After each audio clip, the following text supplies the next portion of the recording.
रुद्र संहिता के प्रथम खंड में कुबेर का काशीपुरी में आकर तप करना, तपस्या से प्रसन्न उमा सहित भगवान विश्वनाथ का प्रकट हो उसे दर्शन देना और अनेक वर प्रदान करना, कुबेर द्वारा शिव मैत्री प्राप्त करना नामक 19वां अध्याय।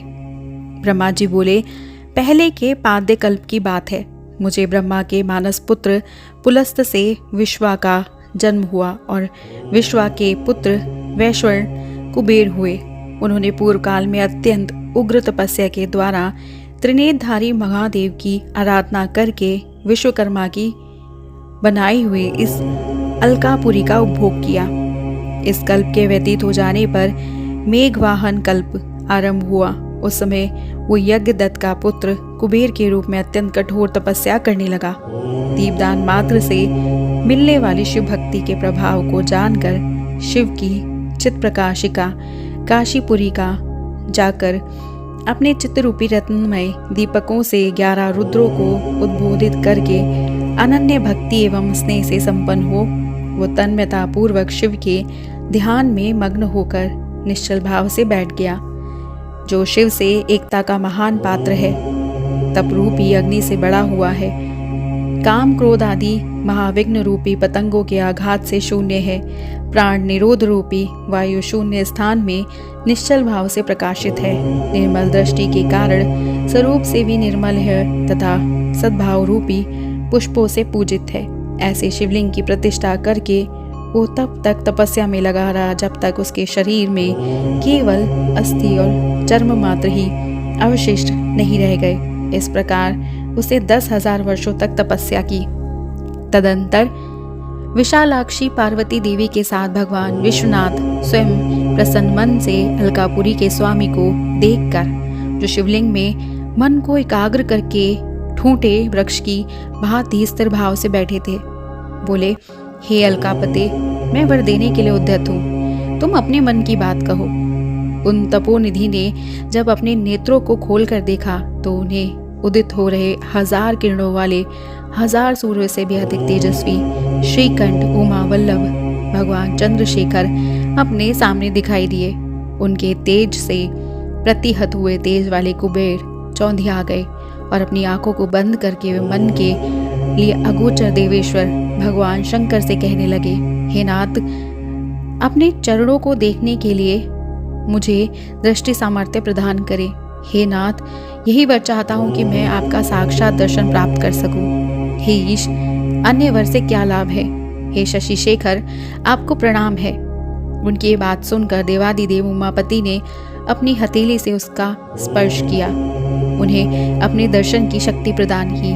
देखने की शक्ति मिल जाने पर यज्ञदत्त के उस पुत्र ने आंखें खोलकर पहले उमा की ओर देखना आरंभ किया। वो मनी मन सोचने लगा, भगवान शंकर के समीप ये स्वर्ग सुंदरी स्त्री कौन है? इनसे मेरे तप से भी अधिक कौन सा तप किया है? ये रूप, प्रेम, सौभाग्य और ये असीम शोभा सभी अद्भुत है। वो ब्राह्मण कुमार बार बार यही कहने लगा। बार बार यही कहता हुआ जब वह क्रूर दृष्टि से उनकी ओर देखने लगा, तब पार्वती के अवलोकन से उसकी बाएं आंख फूट गई। तदंतर देवी पार्वती ने महादेव जी से कहा, हे प्रभु, ये दुष्ट तपस्वी बार बार मेरी ओर देखकर क्या बोल रहा है? आप मेरी तपस्या के तेज को प्रकट कीजिए। ये पुनः अपने दाहिनी नेत्र से बार बार मुझे देख रहा है। निश्चित ही ये मेरे रूप, प्रेम और सौंदर्य की संपदा से ईर्ष्या करने वाला है। देवी की बात सुनकर भगवान शिव हंसते हुए उनसे कहने लगे, हे उमा, ये तुम्हारा पुत्र है। ये तुम्हें क्रूर दृष्टि से नहीं देख रहा है, अपितु तुम्हारी तप संपत्ति का वर्णन कर रहा है।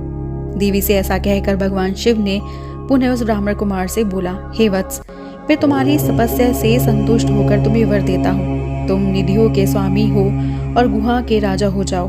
हे सुव्रत, तुम यक्षों, किन्नरों और राजाओं के सभी राजा, पुण्यजनों के पालक और सबके लिए धन के दाता हो जाओ। मेरे साथ सदा तुम्हारी मैत्री बनी रहेगी और हे मित्र, तुम्हारी प्रीति बढ़ाने के लिए मैं अलका के पास ही रहूंगा, नित्य तुम्हारे निकट निवास करूंगा। हे महाभक्त यज्ञदत्त कुमार, आओ, इन उमा देवी के चरणों में प्रसन्न मन से प्रणाम करो। ये तुम्हारी माता है। ब्रह्मा जी बोले, हे नारद, इस प्रकार वर देकर भगवान शिव ने देवी पार्वती से पुनः कहा, हे देवेश्वरी तपस्विनी, पुत्र पर कृपा करो, ये तुम्हारा पुत्र है। भगवान शंकर का ये कथन सुनकर जगदम्बा पार्वती अति प्रसन्न चित्त से उस यज्ञदत्त कुमार से कहने लगी। देवी बोली, हे वत्स, भगवान शिव में तुम्हारी सदा निर्मल भक्ति बनी रहे। तुम्हारी बाईं आंख तो फूट ही गई है, इसलिए एक ही पिंगल नेत्र से युक्त रहो। महादेव जी ने तुम्हें जो वर दिए हैं वो सब उसी रूप में तुम्हें सुलभ हो। हे पुत्र, मेरे रूप के प्रति ईर्ष्या करने के कारण तुम कुबेर नाम से प्रसिद्ध हो। इस प्रकार कुबेर को वर देकर भगवान महेश्वर पार्वती देवी के साथ अपने वैश्वेश्वर नामक धाम से चले गए। इस तरह कुबेर ने भगवान शंकर की मैत्री प्राप्त की और अलकापुरी के पास जो कैलाश पर्वत है वो भगवान शंकर का निवास हो गया।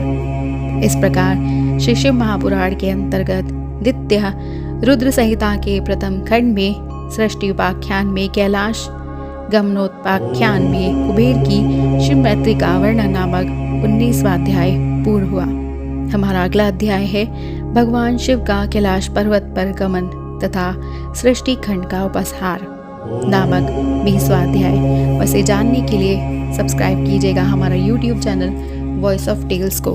हमारी वीडियो को लाइक शेयर सब्सक्राइब करना मत भूलिएगा।